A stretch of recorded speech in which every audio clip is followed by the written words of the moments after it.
Hello and welcome to Focus on Liberia. I'm Anthony here hosting. Of course, this is the Hour of Politics.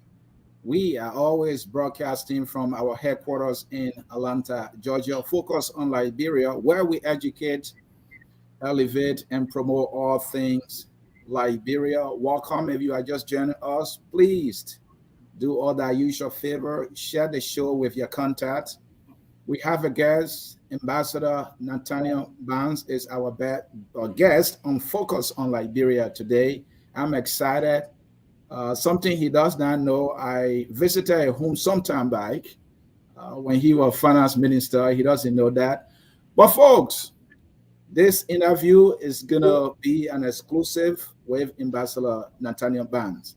At this time, I want to welcome my guest, Ambassador Nathaniel Barnes. Dr. Barnes, some will say, welcome to Focus on Liberia. It's good to have you, sir. Thank you very much, Anthony. I'm very, very happy to be here, Anthony. All right.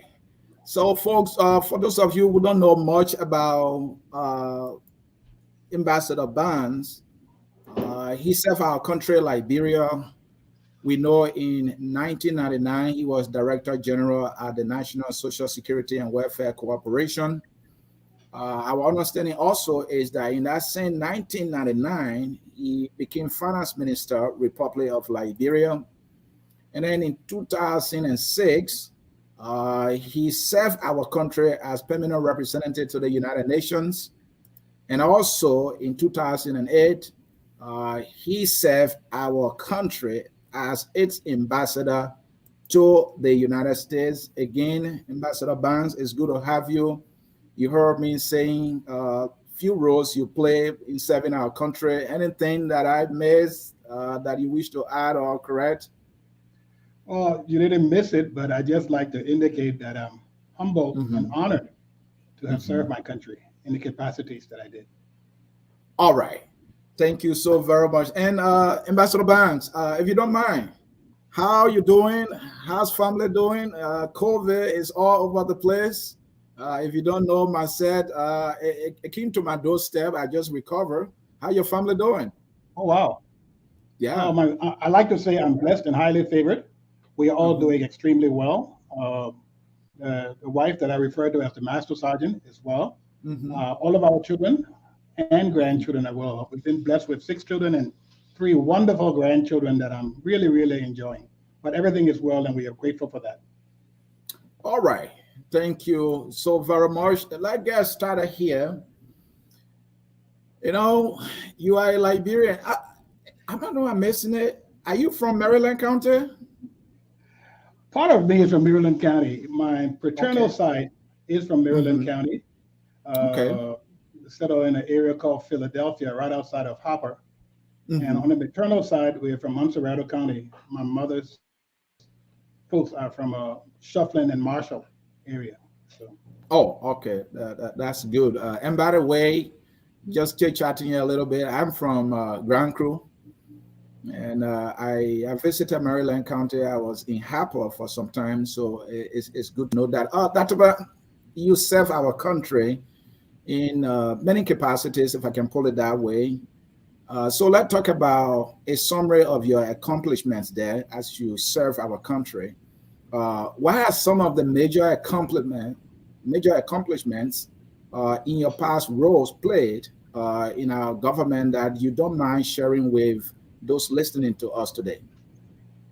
well, like I said, I've been deeply humbled and honored to Hmm. serve. Hmm. The very first capacity I served in public service was really at the Ministry of Finance, where I worked as an analyst. When I Okay. came back to Liberia in 1998, I Hmm. served as an analyst, and my responsibility there was to try to reconstruct the external debt, bilateral and multilateral debt Okay. that Liberia had. It had all been destroyed as a result of the crisis. So my responsibility was to more or less reorganize the debt portfolio. I Hmm. also worked as a special assistant to the Minister of Finance at that time. Thereafter, I served as a Director General of NASCOR, which was an incredibly enlightening time for me in terms of public service. Hmm. I like to think that we more or less sort of built the foundation that have NASCOR where it is today. As you know, it's one of the premier public corporations in Liberia, and Hmm. I like to. I'm honored and humbled that I had some role to play in establishing that. Thereafter, I served as Minister of Finance. Had to Okay. have been the most challenging aspect of my professional career. It was a very, very challenging and difficult time in Liberia. There was the sanctions. It was a time when Liberia was perceived as a pariah nation and all of that. So we had to more or less take some very, very difficult positions and difficult decisions. And Hmm. I'm proud of my service at the Ministry of Finance. When I left the ministry, I took the time to go from my office on the ninth floor all the way down to the first floor into Okay. every office in that ministry and express my appreciation to the team that had helped us accomplish a certain amount of success there. Then I was out of government for a while, and I dabbled in my first entree into electoral politics, which was in Hmm. 2004-5. Again, a very, very rewarding and enlightening time in my career. I ran for the presidency in 2005, the 2005 election. And if you recall, there were 22 candidates at that Yeah, time. I know. I remember that. And I ended Hmm. up somewhere in the middle. Okay, but then again, for my first foray into electoral politics, I consider myself having done well. Mhm. We endorsed in the runoff, we endorsed Madam Sirleaf, Mhm. and she again honored me by asking me to serve as ambassador at the United Nations. And I think my greatest accomplishment there was to be the focal point of having the sanctions lifted Mhm. of Liberia, the diamond, timber, and to some extent the travel ban. I then served as ambassador to Cuba also, Okay. and then the U.S. Okay. And I like to think that we made major accomplishments in all of those. One of the things that I'm very proud of my accomplishment was in Washington, we kept Liberia on the American radar, foreign Okay. policy radar. We were among the highest recipients of American assistance and aid in sub-Saharan Africa. Okay. And that doesn't just happen magically. It takes work, Mhm. it takes focus, and it takes a good strategy. So I also got a chance to serve as chairman of the board of the National Port Authority for a very short period of time. But I've just been very, very honored to have served my country. I like to also think that my service to Liberia has not only been in the public sector. My wife and I own a foundation. It's called the Okay. Rural Foundation of Liberia. And for the last 20 years, we've been reaching out to the marginalized, those that are exposed and experiencing great poverty or marginalization or inequities, reach out to them and try to make their lives a little bit better. What more or less has motivated me in my own personal or professional life Mhm. is a biblical passage, which is my very favorite passage from the Holy Bible. Okay. It's Matthew chapter 25, verse 40. And it reads thus, for inasmuch as you have done this unto the least of these, my brethren, you have done it unto me. I Unto truly me. believe that one finds the light, one finds enlightenment through service. So I'm just humbled and honored to have served this far in my life, and I intend to continue to serve. Serve and continue to serve. So we'll get to that. But I have to ask this, right? My memory is a little more fresh. At the time you were serving our country as finance minister, I know you said sanctions, but I also it was more than sanction, if I can put it that way. The country was under an economic embargo, they call it at the time. Is that right? Yes, it And, was. and so that time too, salary, which is a big thing for our people, Ambassador Barnes, uh, understandably was not current. You, as a finance minister at the time, you're looking at your fellow Liberians, they need that little salary. That's what some of them depend on. And it couldn't come. It's not that you didn't want to, make it available. It's just the challenging time. How it make you feel at the time as finance minister? You must have been under serious pressure then, sir. It was, like I said, it was the most challenging aspect of my professional career. Mm-hmm. But I'm very, very proud of the fact that I, in many instances, got into trouble trying to Oh. prioritize the payment because, Mm-hmm. and that the source of that trouble many times was because I prioritized civil servants' pay Mm-hmm. uh, uh, to my own detriment, my professional detriment. It was a very, very challenging time. And I can assure you, those times that the civil servants did not get paid, I made sure I didn't get paid either. Because Okay. I will never apologize to anyone for what I am because of the circumstances of my birth, Right. an accident of birth. But at the same time, one has to understand that for those to whom much is given, much is required. Much is expected too. Mm-hmm. So my heart always went out to uh, poor, marginalized Liberian. Mm-hmm. And that probably has to be one of the biggest challenges in my career as Minister of Finance, trying my very best to make sure that salaries were paid when we could pay them. But, economic sanctions, money was very, very difficult. And the crisis still was there. So the biggest challenge was trying to convince my boss, Mm-hmm. along with my colleagues, that we had to strike a balance between security and livelihood. Okay. I did the best I could. I'm still very, very proud of my performance there. Okay. So in 1999, when you served, was it a decision you made to go to Liberia to serve, or was it someone that said, "Hey, Nad, can you come and help your country"? How did that decision come about? I had worked and lived in America, lived and worked in America for 15 years, 15, 16 years. Okay. But I've always had this desire to return, always. As far as I was concerned, I left Liberia under circumstances that were not very happy for me or my family. And I always felt that I wanted to be back in Liberia and give something back. The opportunity presented itself when Ili Salibi was Minister of Finance. He was the first Minister of Finance in the Taylor government. Exactly. And he one day called me and said, hey, Nat, I understand you have a background in finance, blah, blah, blah. I'd like for you to come and help. At that point in time, I had a consultancy here in the US, a financial / telecommunications consultancy. And I was thinking about, I need to go back to Liberia. So the opportunity presented itself, and I ended up coming to Liberia at that time in 1998. So he invited me, and I jumped at the opportunity. The truth of the matter is, even if he had not invited me, I probably would have come around that time anyway. All right.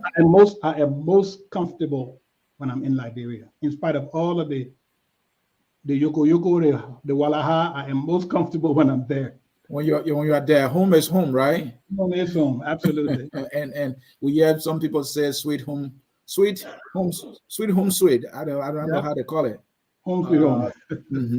And the other thing is that there's nowhere better than home. I also Ambassador Barnes, you say you contested in 2005. I just want to know what were the major reasons that brought you to that decision? It said that those reasons cease to exist at some point for which you stop, because it's more like, I know it's a thing now in Africa. If you want to serve your country as president, it's not just a one trial that's going to call it, right? So are there reasons that made you to run then non-existent, or why you're not making that effort anymore? In response to the part of the question you asked is, I don't think I know of any leader or head of state who was successful at the very first attempt. That's why I asked the question. Once you get into that mode of wanting to lead and serve, you realize. So when my very first attempt at electoral leadership, I thought I did relatively well. I wanted to win. I didn't enter just to play. I entered with the intention or objective of winning. Why did I do it? And I just felt that, we Liberians, or Liberia as a whole, we've been in a state of national denial. Okay, and the reason why we've been in that state of national denial, there are several things we've experienced in our national existence from our founding till today that we've chosen to ignore or sweep under the rug. Okay, and as a result of that, we have not been able to accomplish our deepest desires, whether it be economic, social, political, or whatever. And why are some of those things? I felt that it was because of inconsistent leadership. Many times, I'm talking about, this is a generational thing, where the leadership always had an agenda other than the real interests of the people of Liberia, the everyday folks. We've had a lot of issues. So I said to myself, well, I think I have experienced enough. I've lived in Liberia enough. I've seen enough that I could make a difference. And I've always been in the quote unquote service mode of helping. So when I went and I came there and I saw what was happening, I said, well, I'm going to try to do this. Okay. And the issue of leadership is doesn't necessarily mean being the president. Okay, I agree. we all Liberians should be leaders. You're a leader in your family unit. You're a leader among your siblings. You're a leader within your community, within the district, the city, the district, the nation. We all must lead. And you only lead effectively when you lead by example. Yeah, but that's about Yes, what I'm trying to get from you. Every leader who contests, electoral office or for electoral office for some core reasons, and I believe that was the case for which you contested in 2005. I may want to think that those reasons they exist. Those reasons I compare they you should. to make that The decision. reason why I want to lead Mhm. is to serve. To serve. Let me tell To you serve something. to do what? Okay? When you're serving, that's something you I, want to I, do. So that's something I you will tell wanted you to something. do. You know why I want to lead? No. Because of fear. Okay. Fear. Mhm. I'm a deeply spiritual person, Anderson. Okay. Mhm. Anthony, I'm deeply spiritual. Mhm. Okay. And I've been incredibly, I mean, just magnificently blessed by the God that I served. Okay. Okay.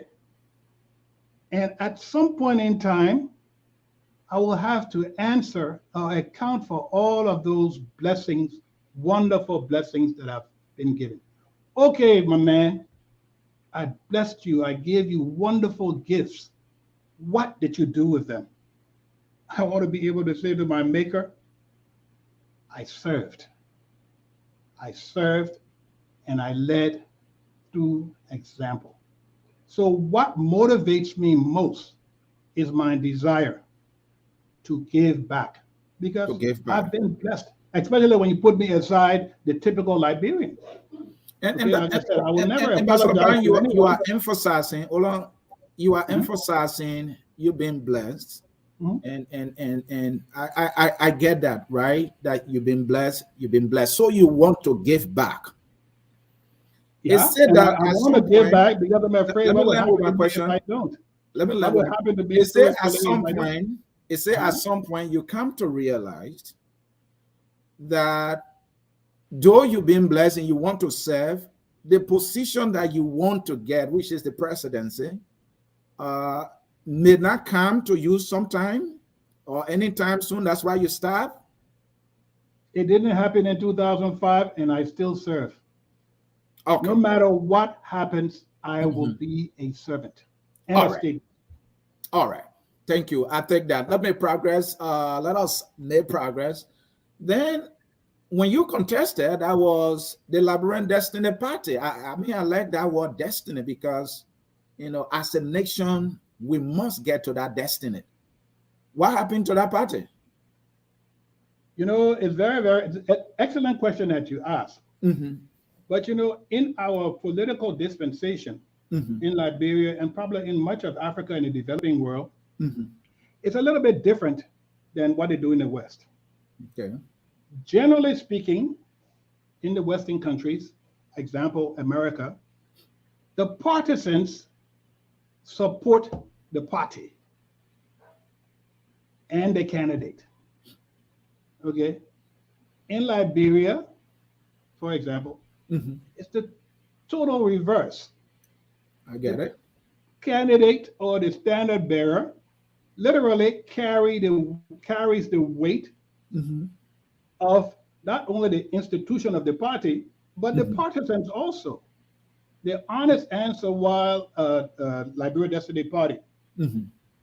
was decertified was because I let it because I just could not afford to carry the burden Wow. personally all along for all these years. Okay, so and you understand, you know, poverty does a lot of things in our particular dynamics, our particular environment. Oh yeah, But you know, Ambassador when Ban. you're the leader, when you're the political leader of an institution, Mm-hmm. and you know, you more or less have responsibility not for the basic operational functions Of the of the party, institution, but you now have responsibility for a good chunk of the of the partisans. members, especially those in leadership. Thank you. Well, even those that the, the report, chief. Mhm. My wife said, "Oh, I got to go care to the hospital." So, and it's our culture, okay? It has But become our culture. So it just let's has talk to more affect. about it, Ambassador Barnes, if you don't mind. Okay. Like, I just Mhm. want to find out here, what is the danger, if any? What is the risk, if any? What is the problem, if any, with that particular political culture in Liberia? That because you are the political head of that institution, you are responsible for everything. Because What is wrong with that? that's not the way political institutions supposed to work. I agree. That is a manifestation of this dependency syndrome that we have developed. Let me tell you something, Anthony. Mhm, I have founded a party, mhm, absolutely from the ground up, built a mhm. party on my own. I have been a member of other parties through Mhm. circumstances that were very, very interesting. Right. Okay. And I've come to the conclusion that political institutions in an environment like ours, Mhm. it has become a hindrance to development, has Wow. become a hindrance to progress. Let me explain to you what I mean. Please. Sometimes the party leadership or the political leaders within the party or the leadership structure, they develop loyalty that are institutional. Okay, and as far as Mhm. I can see it, any political leader, any honest, effective political leader, his loyalty should be one place and one place alone, to the people. Okay, so take this example a little further. Mhm. John Brown runs for the presidency and his party wins. Okay, John Brown understands exactly that we have a huge governance issue Mhm. in Liberia, effective governance. Okay, so as a result of that, he will need to select from a wide spectrum of experts, people that have experience, people Mhm. that know what they are doing, to, as a matter of fact, develop an effective governance structure. Mhm. But because of institutional loyalty, he won't do that. He restricts himself to the partisans within Mhm. his institution, whether they are capable, whether they have the experience, whether they have the exposure or the academic or the intellect for that matter, or not. As a result, what does it do? It impacts effective governance. It perpetuates corruption. So I'm really, really, at this point in my career, Mhm. questioning the value of institutional politics. You talk Yeah. about collaborations. Look what's happening now with collaborative efforts in And we'll Liberia. get your take on And that.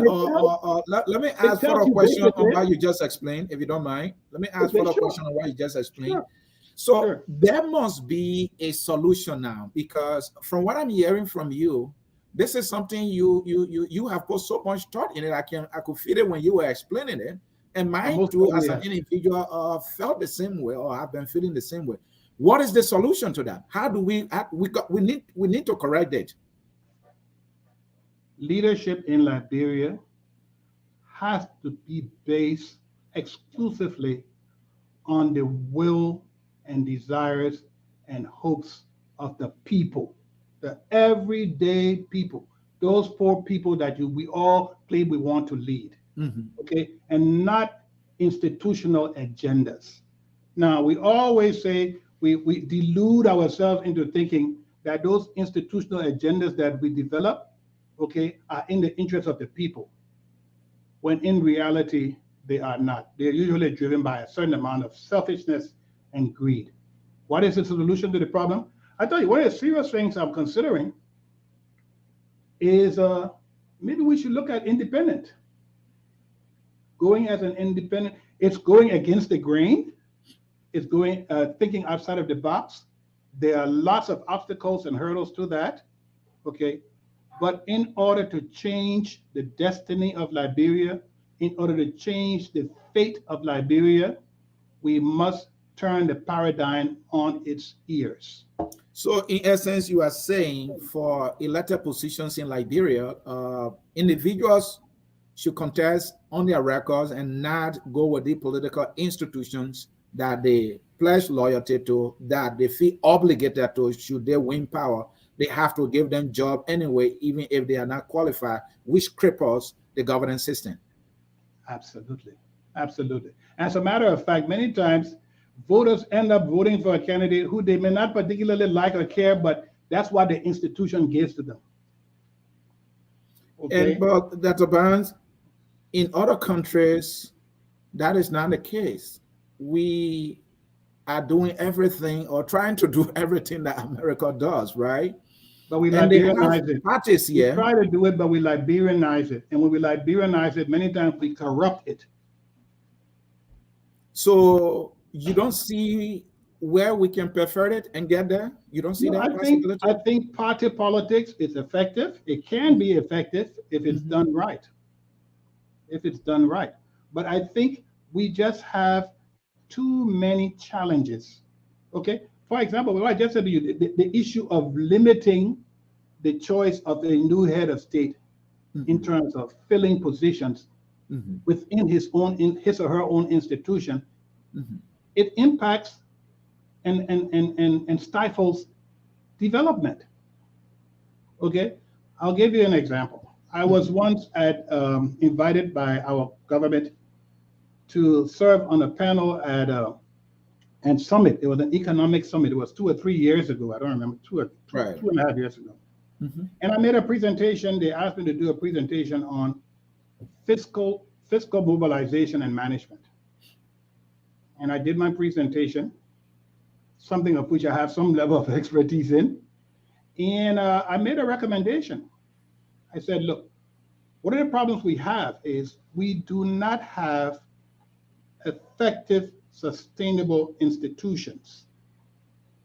The reason for that is institutions in Liberia are like revolving doors. One administration comes in, and from the minister all the way down to the elevator operator leaves, and a new whole group comes in.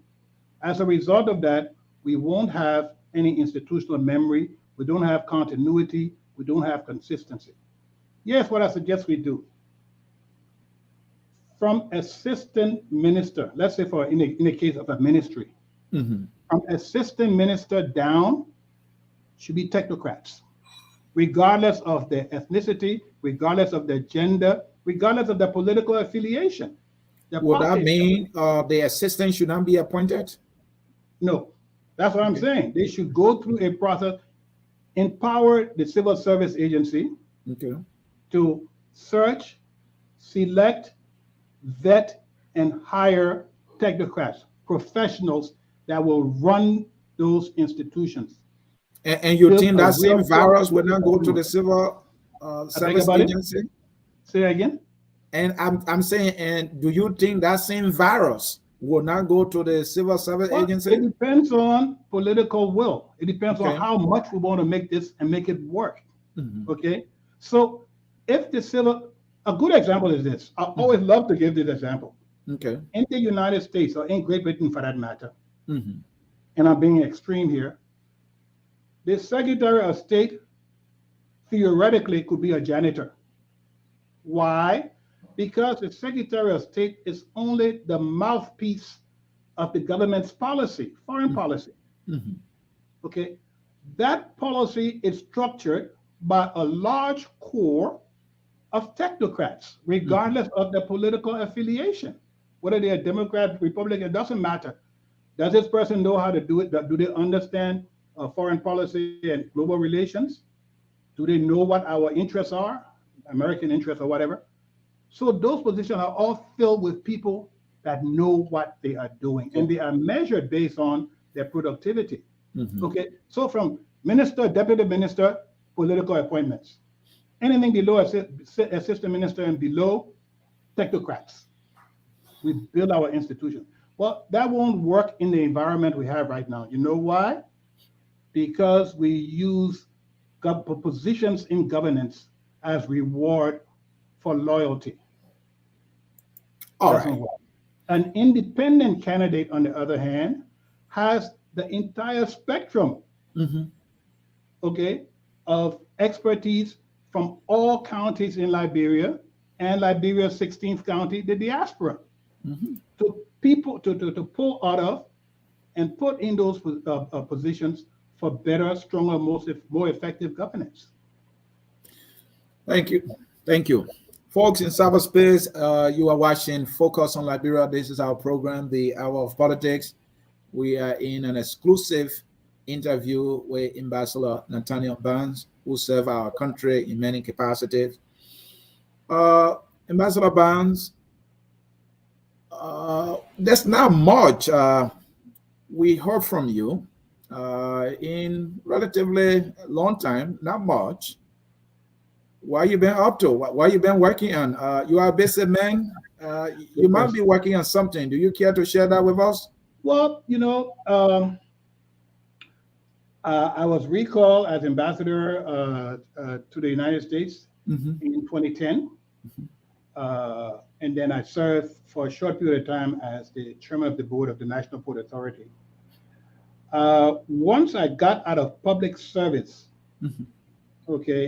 out of the political limelight, I decided to stay out for a while. But then I got involved again because the party that I affiliated with, the NPP, became a part of the coalition that is now the ruling government. And I participated in that for a while. Then I realized that, Nat, this isn't any different than what you've been exposed to, so to speak. So I quit. Before the elections, the last election, I quit as a part of the coalition. The coalition. And people say I went into the shadow, which probably is true. But before I did that, I know that a lot of people anticipated that I would go to immediately go to another party. Instead of doing that, I had meetings with each of the political leaders of the major political parties. I had a personal meeting with the head, at that point in time, the head of the Unity Party, the head of the ANC, and the head of the Liberty Party. They're all my personal friends. Okay. I had a chance to sit down and talk a couple of hours. And as a result of that, I made up my mind. I said, you know what? I think I'm just going to stay in the shadow for a while, try to reinvent my own self as to how I can serve better. In the process, I spent some time with my family. I worked in my personal consultancy. And then my wife and I together wrote a book that is presently with the publishers. We hope will be coming out soon. It's called Believer's Journey. And it's more or less an account of our own spiritual journey through our lives so far. So, then of course, my kids were getting married and having children. So I decided I want to spend some personal time, like I said, reevaluating and reinventing myself. But I never stopped serving in that process. Okay. So, I'm here.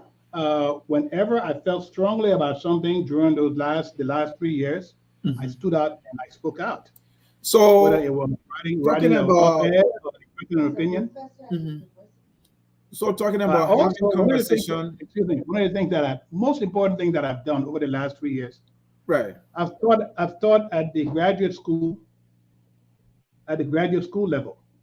I started at the University of Liberia, where I taught gratis at the Bamagida School. Okay.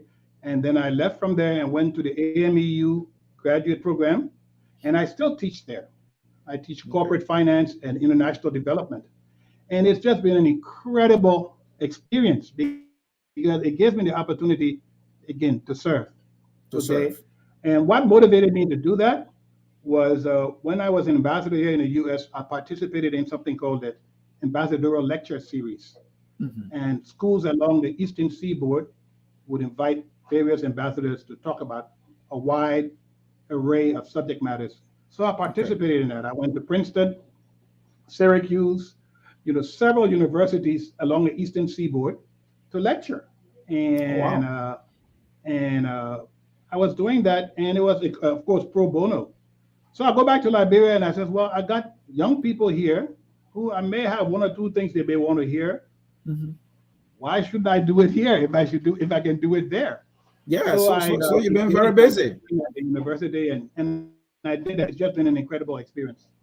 Oh, wow. I mean, you've been very busy.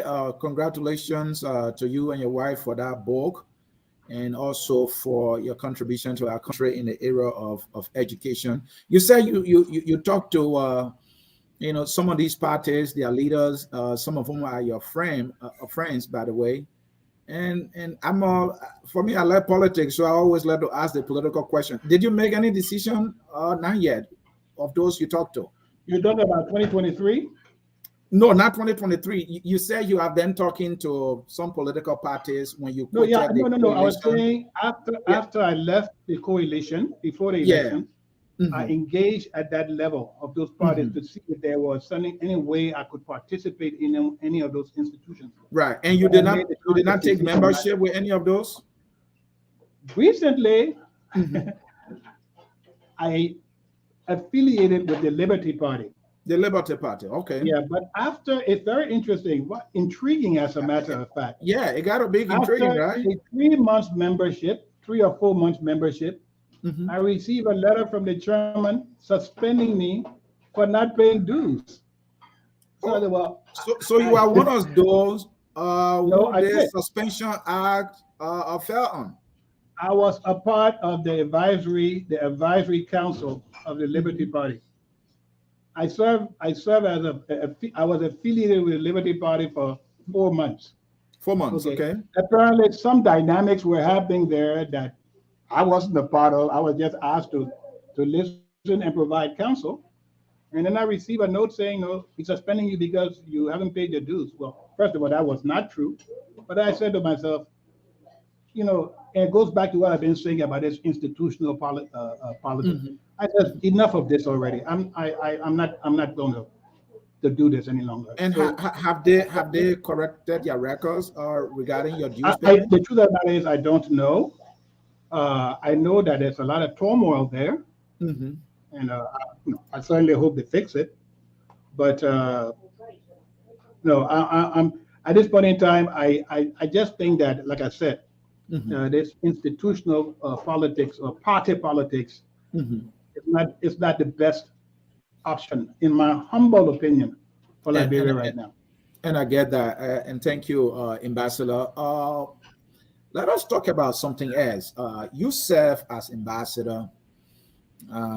So, as a former ambassador to the United States for our country, compare Liberia-U.S. relations during your time to this time. How will you describe it, comparing the 2? You know, diplomacy Mm-hmm. has a fundamental root, Mm-hmm. and that root is the purpose of diplomacy is to serve the national interests of a Mm-hmm. nation state.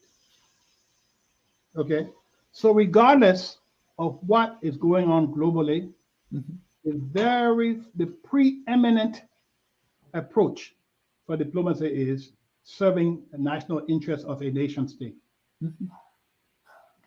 I don't think that for many generations now we have done that. Okay. I'm saying Liberia has done that.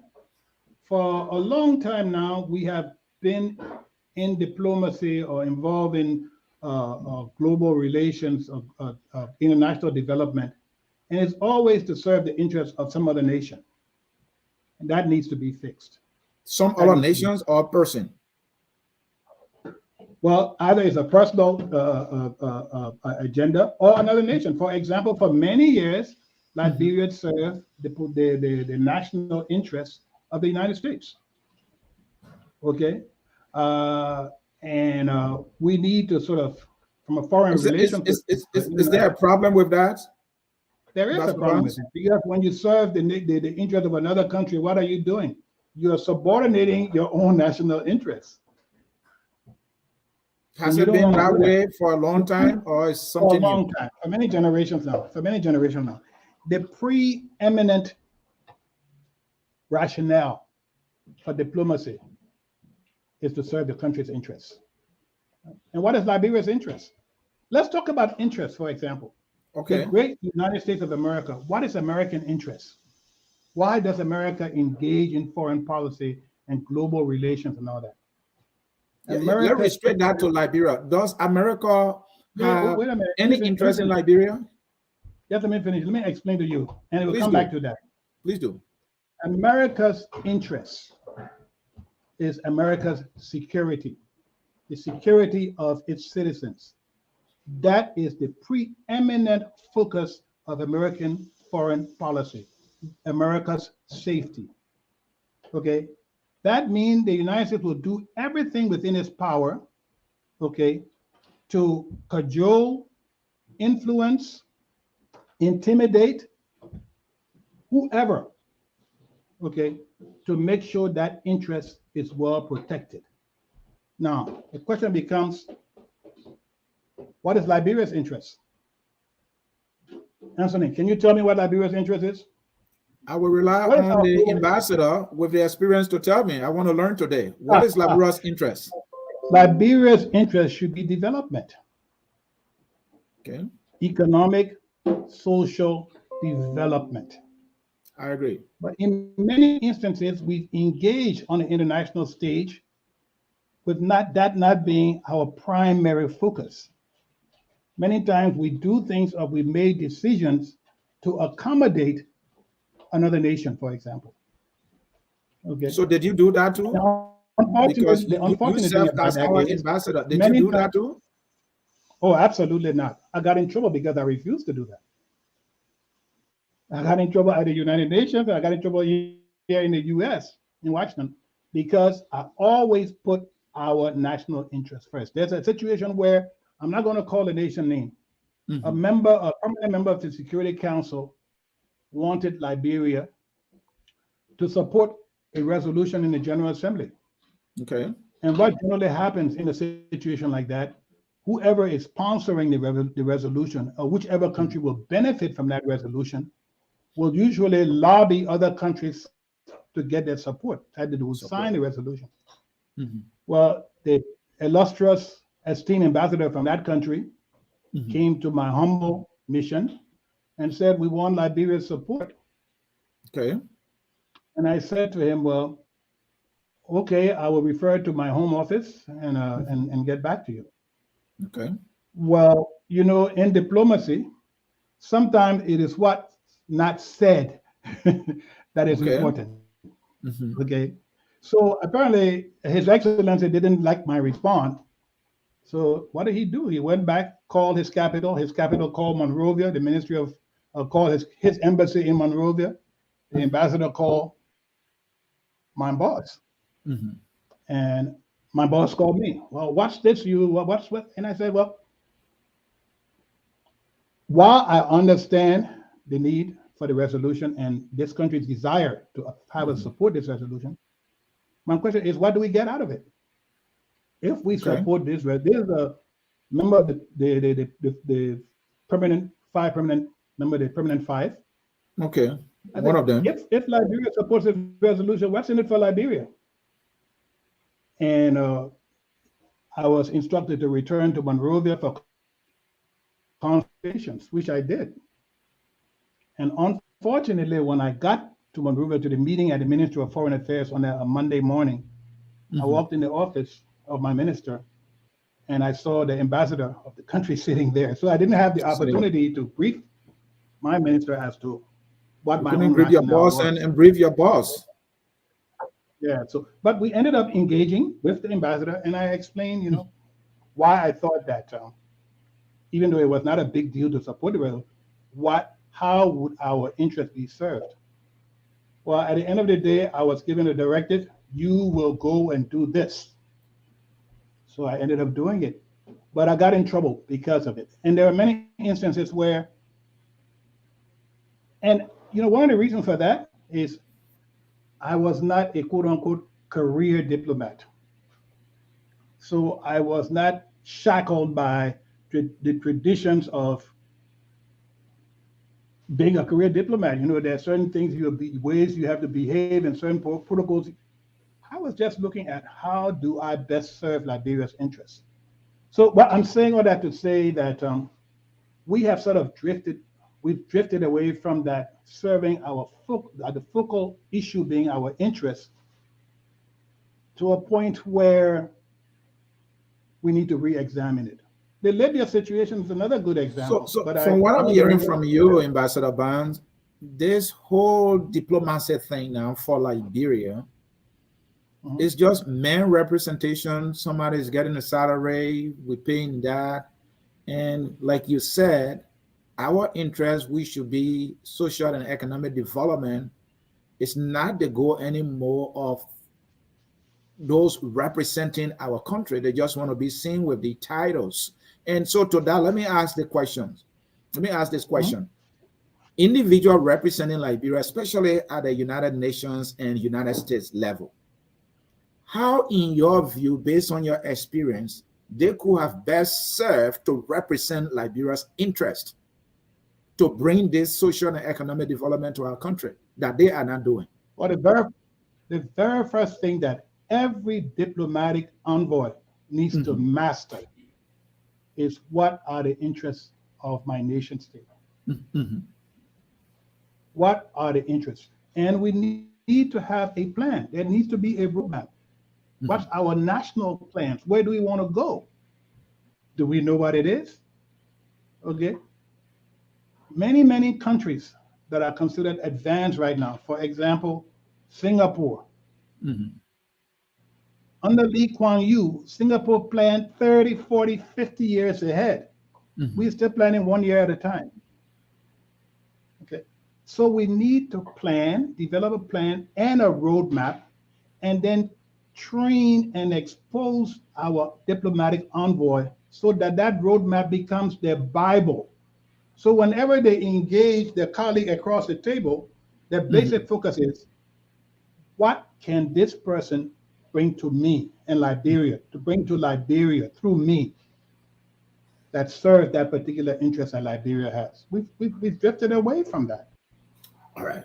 Okay. I think that, and you know what? No, you cannot talk about development because of globalization. You can't talk about development in a vacuum.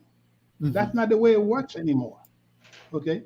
So it has to be your development plan, your national development plan must have an international or global aspect to it, or diplomatic aspect to it.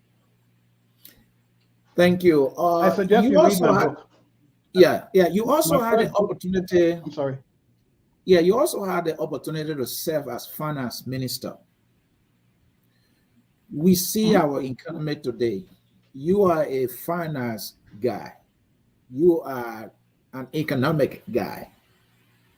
What are the fundamental issues affecting Liberia's economy now, and why?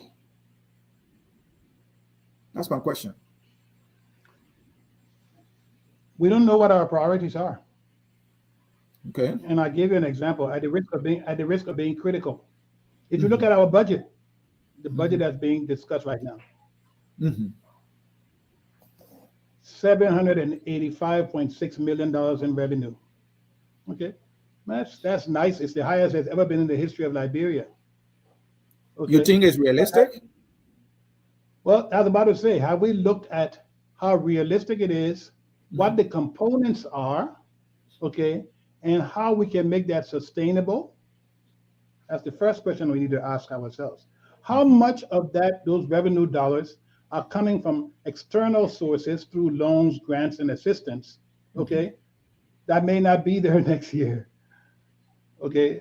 The other thing is, if you look on the other side of the balance sheet, better than 80% of those revenues will be used for recurring expenses, salaries, fancy cars, and those things. Less than 2%, about 1.7, 1.5% of our budget is going to be placed in agriculture.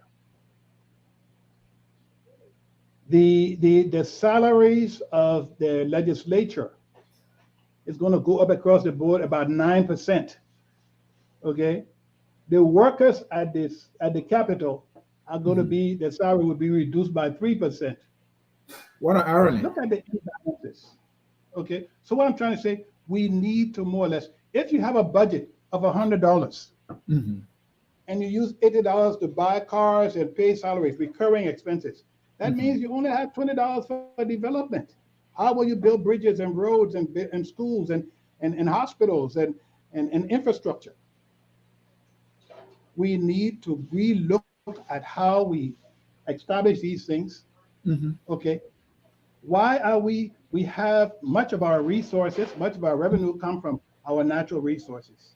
The Mhm. lion's share of the budget is being funded through the extractive resource, mining basically.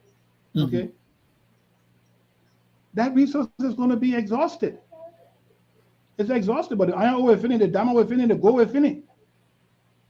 You would think we should So, be visionary enough. We should be mhm. visionary enough Mhm. to begin to invest in renewable resources, Mhm. agriculture, human beings, water, okay? Because it will be there. It will always be there. Okay, human resource we should develop because it will always be there. The same with agriculture. Okay, now we should stop kidding ourselves and thinking that agriculture is something that we can do in a year or two. Mhm.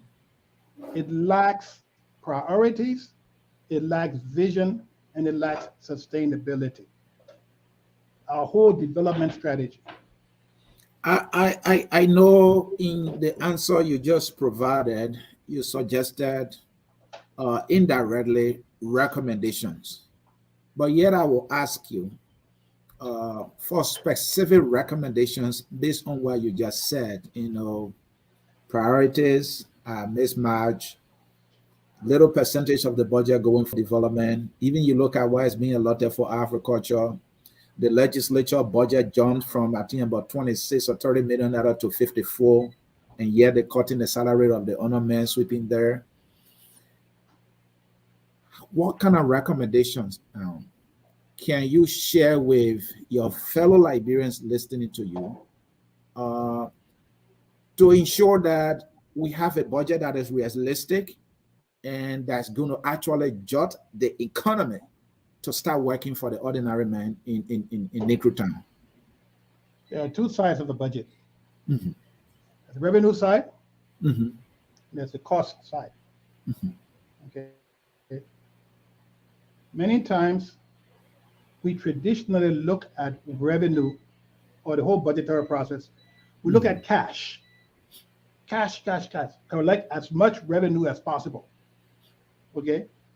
When the truth of the matter is the revenue base is limited. It's limited. The other side is, and look, anytime you're running a business, whether it's a vegetable stand or selling Kool-Aid or selling water or whatever, there are three ways you can make a profit, three ways for sustainability. You can either increase your revenue, reduce your cost, or do a combination of the two. Okay? We Mm-hmm. in Liberia have always looked at just focus on revenue and have forgotten about reducing or controlling costs. Why do we buy $80,000 vehicles for a minister of government? Buy a $40,000 car and take the $40,000 and put it in building a school building or putting a computer lab in a school in a marginalized community. Okay, why does a teacher make an average of $150 a month and a legislator makes 100 times that? And tell me something, Mr. C. Mm-hmm. If I put a teacher over here and a legislator over here in our particular environment, our Liberia experience right now, who Mm-hmm. brings most value? I would say the teacher Thank without you. thinking about it. Okay, so what I'm trying to say to you, okay, is we need to re-look at how we establish priorities. We need to address the issue of cost.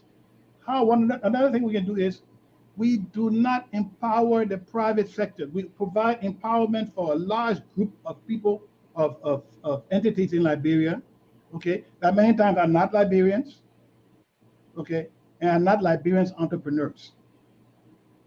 It's no secret as a quote unquote politician. I shouldn't Mm-hmm. be saying this, but I will. The government is bloated.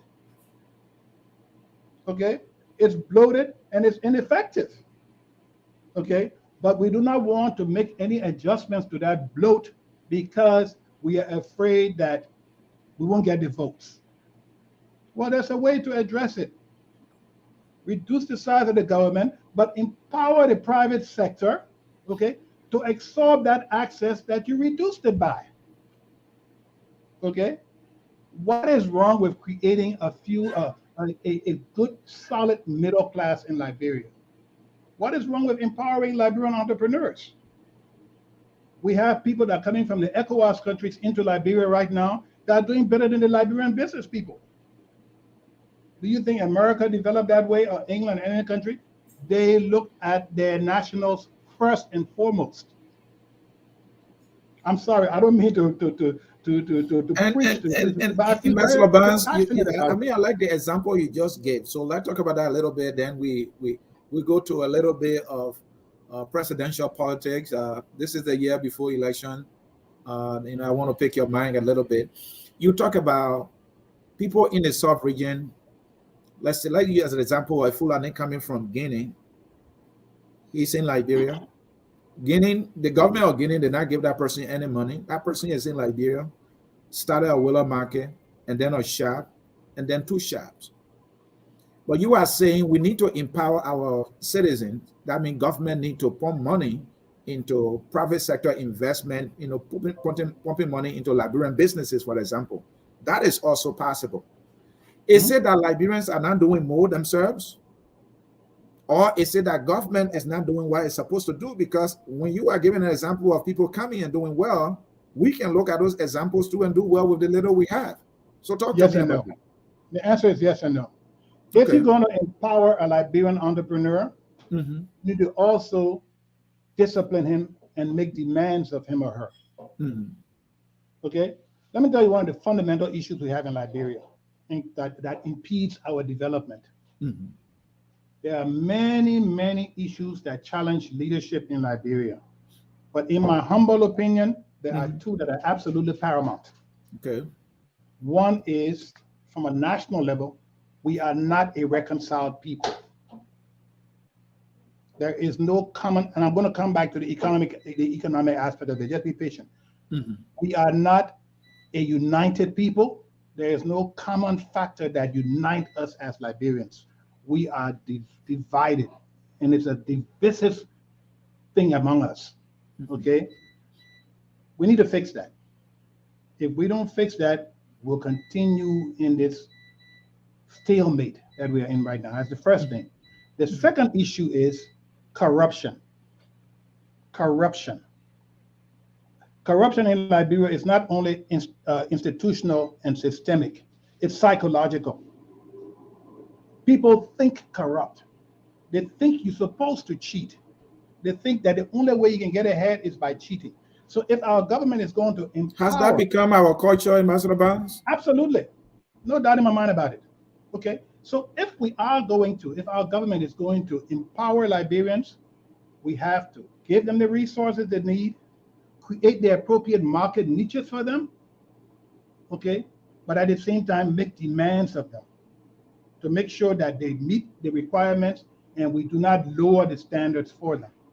One of the most appalling things I saw in Liberia, and this was many years ago, was a situation where I saw a young Liberian man with a wheelbarrow with one of those big coolers on it.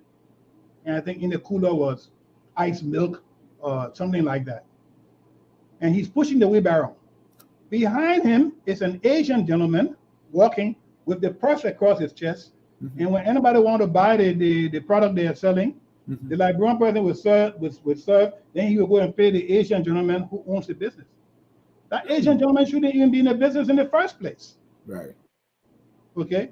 So, but at the same time, if we're going to have Liberians do that, we need to empower them, but at the same time, make demands of them. Thank you. And before we make demands, we should also train them. Liberians, we are absolutely terrible savers. We don't know how to save. We don't know how to invest. Okay? We want to put 50 cents in the business today and eat $5 tomorrow. It doesn't work that way. Okay? We need to understand the training that it will take, how to manage and build a small business and thrive. But it's a policy thing that we must implement. Okay? I couldn't agree with you, especially the emphasis on training. If you are giving money to somebody to do a business, they need to be trained. They need to be, And let me interject and say something very educated on interesting how to from a run that cultural business. perspective here. Yeah, From a or cultural as that's very interesting because we have the capacity and within us. Do you know how productive and entrepreneurial the market women are in Liberia? oh yeah, I mean How many that young is an people have been to example. school from elementary school straight through university because the mom or market woman and pay for the education? How Exactly. did she do that? That is an How did she example do we that? can. That is And an manage a example we family can at the all same time. draw strength from. That is So an it's example we there. can draw strength from. If the market It is, woman can do it with little it is there. education, We but need to just with the tap into understanding that, that find the local or the traditional solution that she is using mhm, and enhance it. Why not? why not? Thank you. Folks in cyberspace, we'll be right back with you. We'll take a short break. When we come back, we'll be talking to Ambassador Barnes on Liberia's upcoming election. So stay with me. We will be right back. At Focus on Liberia, we discuss everything Liberia, from education to politics, arts and culture, entertainment, agriculture, history, religion, family, and technology. Focus on Liberia uncovers and showcases the best of Liberia and shows the world the truth about Liberia. We educate, elevate, and promote all things Liberia. We conduct interviews, panel discussions, debates, and more. Tune in to Focus on Liberia on Facebook and YouTube and be a part of the stories that make up the news. This is Focus on Liberia, and I am Dennis Jar. And I am Anson Nsie, the host of the Hour of Politics here at Focus on Liberia, where we educate, elevate, and promote all things Liberia. If you are just joining us, we want to say you are glad and welcome. We are in this exclusive with Ambassador Barnes. Ambassador, before I ask the politics question, this is about security. Mhm. Are you satisfied with the efforts of our government in handling these reported deaths and an investigation thereabout? You wrote about it. We read your article at Focus on Liberia. You listed just about half or less than that about the number of persons that have been reportedly killed. Talk to us about that. What you make of the government effort? This is a very serious matter. A very, very serious matter. I don't think that the government has measured up to the expectations. People are afraid, Mhm. okay? But what is worse about this whole thing is the underlying impunity Mhm. that is occurring in Liberia. People feel they can do this and get away with it, and nobody will do anything to them. That's totally unacceptable. Okay. At the end of the day, leadership is about inspiring, motivating, and caring for people. Those same people that put you in a job that you have as a leader, they're your boss. But we get there and we forget. And our personal agendas, and we become, the impunity thing is just not acceptable. Okay. If we don't have the capacity, ask for it. Ask for help. Okay. The other thing that is absolutely critical in this situation is communications. Your population needs to know, what are you doing about these things? Some of these incidents have happened over a year now, several months, and it seems like nothing is happening. Now, in all fairness, while the government and the law enforcement authorities may be doing something about it, no one knows what it is. And when they don't know what it is, we continue to live in fear. Okay?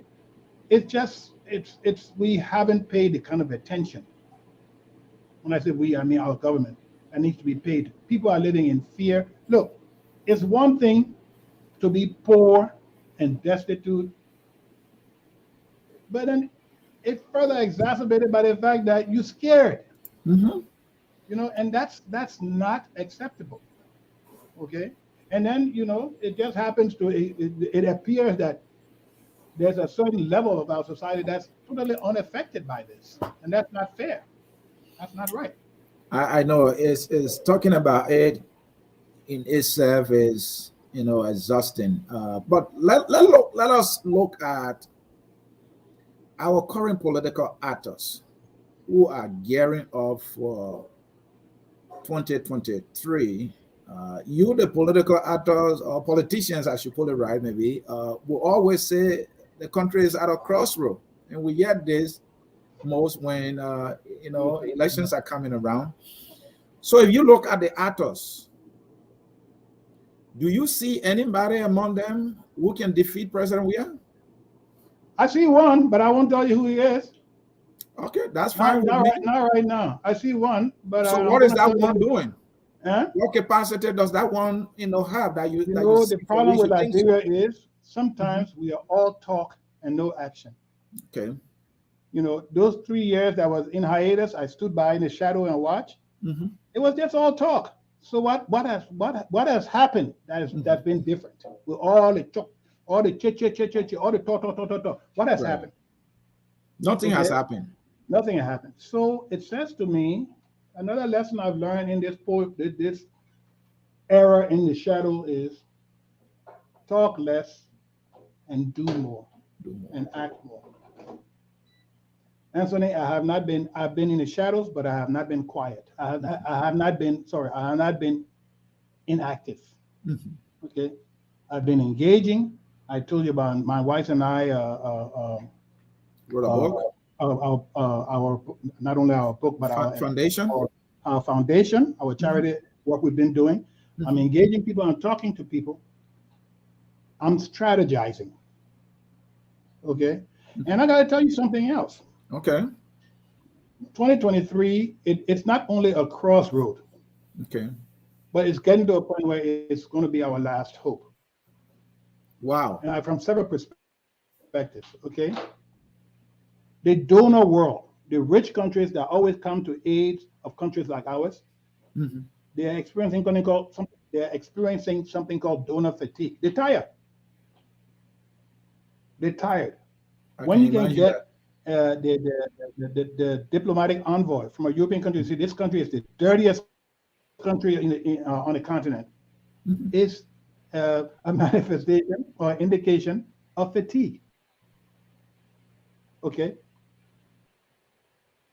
We have to take it upon ourselves. We need to do two important things. Number one, realize that where we are today as a country, Liberia, every one of us contributed to it.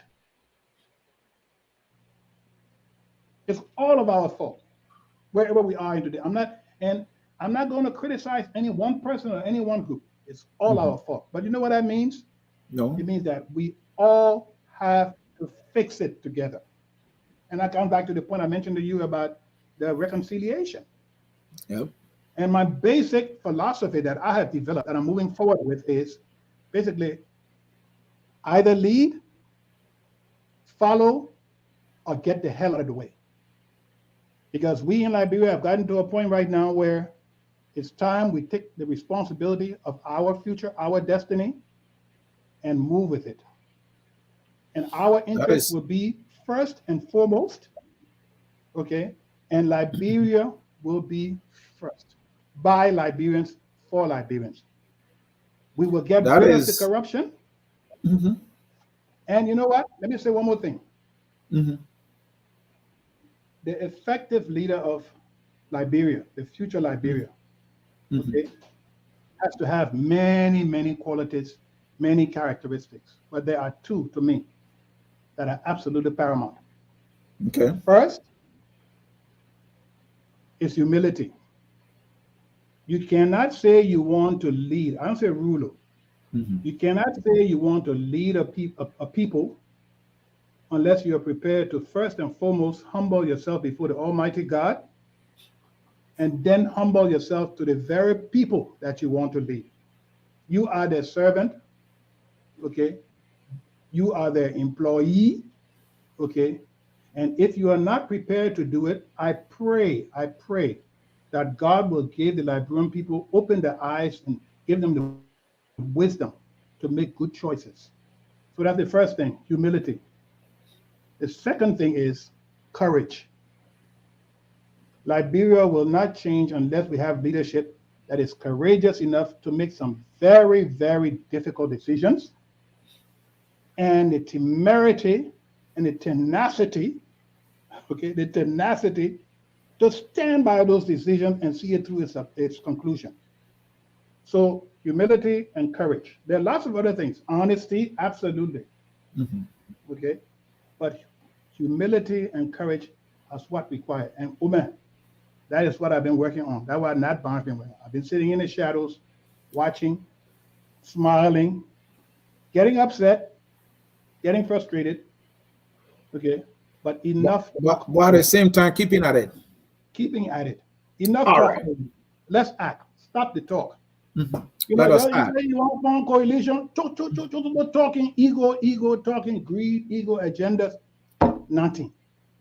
So, You know, they say when you keep doing something the same way and expecting different results, that's a sign of insanity. we hear that a lot nowadays. So let us do this. You said something profound, that you see one person. Yeah. So for the past 2 years, let's talk about the CPP a little bit. For the past 2 years, the CPP has moved from, arguably a viable alternative to chaos, disintegration. I mean, let's talk about that. What you think is responsible? Greed or what? Egos. Okay. Egos. The element that is missing is the first quality I talk about, humility. Everybody will believe that they can do it better than everybody else, that they are smarter than everybody else, that they got a more important agenda than everybody else. It doesn't work that way.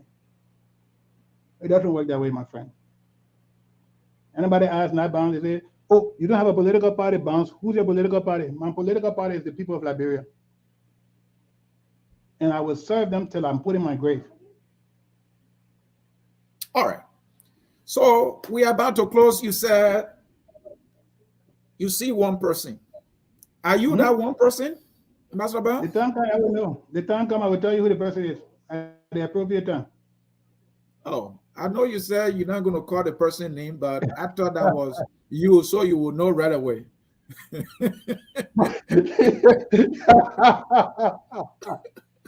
Hey, my man, Anthony. Yes. I've been around the block a couple of times. I know. And remember I said about maybe 45 minutes ago, 50 minutes ago, I said sometimes it's what's not said that's important. That's important, yeah. I rest my case. All right, you rest your case. And the good thing is that at least you give some people hope. You said that is one person. You see one person. So we can only hope. And this night, I hope we don't hope hopelessly. Ambassador Barnes, we want to say thank you so very much for granting us the opportunity at Focus on Liberia to talk to you about our country, a country you love, we all love, that you have had the opportunity to serve and still want to serve because you know we are not there yet. For the Liberian citizen, your brother, who is in despair right now, either economically or politically, maybe that person is in Maryland, maybe that person is in Bokonjide, maybe that person is in Manchester, or Dennis Jazz Dodwicken. Talk to that person for a minute or two. Look, is there a Liberia for them today or tomorrow? There is a Liberia for them on one condition. Okay. They should never, ever forget that they have power. Okay. You have power. Use your power to its maximum, to its best benefit. Do not abuse your power. Do not let anyone take your power away from you. Because you're in a state right now where you've either abused that power or you've allowed someone to take it away from you. Reclaim it, take it, manage it, and use it for the best interest of you and yours and our sweet Liberia. That's my message to each and every Liberian, from the lowest of the low, as we describe it, to those who consider themselves big shots. You have power. Don't let anyone take your power away from you. Don't let anyone make you abuse your power. You've been a victim where your power has been abused. Take it back and use it for the benefit of you and our Liberia. That's all I have to say. Ambassador Barnes, that is a little more philosophical. I'm not sure my old man will understand that. So speak in a language that our old man in Douala Market will understand. The same closing statement. The old man will know exactly what I mean. The same way she can control her life, she should take it back. Don't let anybody control it for you. And you know, there's this assumption that many politicians and others use. They think that just because a person is illiterate, they're stupid. And that is far from the truth. Far from the truth. Some of the wisest people I've met in my life, I can read a letter. All I'm trying to say is your future is in your hand, regardless of who you are. You can be that person. Even you can be the victim that has been abused. At some point in time, you must make up your mind to fight back. I'm going to take it. I'm going to take my power. So to use the colloquial, people used to say, you get the leaders you deserve. Truly, what do you deserve? Do you deserve that one bag of rest that will finish when you go home in a week? Then what will happen after that? Use your power. And you know, this message is particularly true for the young people of Liberia. The young people. Because at the end of the day, we have a very young population. Liberia is very young. It's their future. I'm an old man. Sooner or later, you know, somebody will die and somebody will forget about me. But the decisions these young people make today will impact them for a long time to come. And I think, fortunately, I'm optimistic. Many of them have begun to understand and realize what has been happening around them. And they begin to understand and grasp the fact that they do have power. And God help us all when they grasp that they have power. That is when Liberia will change. That is when we will change. Thank you, Ambassador Barnes. Thank you enough for joining us here. Time. All right. Thank you very much. All right. Bye-bye. Bye. All right, folks. This is how we will come to the close of this exclusive interview with Ambassador Milton Nathaniel Barnes, and I'm Anthony here. I brought you yet another exciting edition of the Hour of Politics. Well, folks, we will take leave of you. Sorry, we can't do it. We will take leave of you. I hope you were able to learn something. You were able to pick up something from this interview as we talk about our dear country, Liberia. My name is Anthony Sie, and on behalf of us here at Focus on Liberia, I want to say to you, enjoy the song that says, "We are all Liberians," and bye-bye. We are Liberians. Liberia is our home.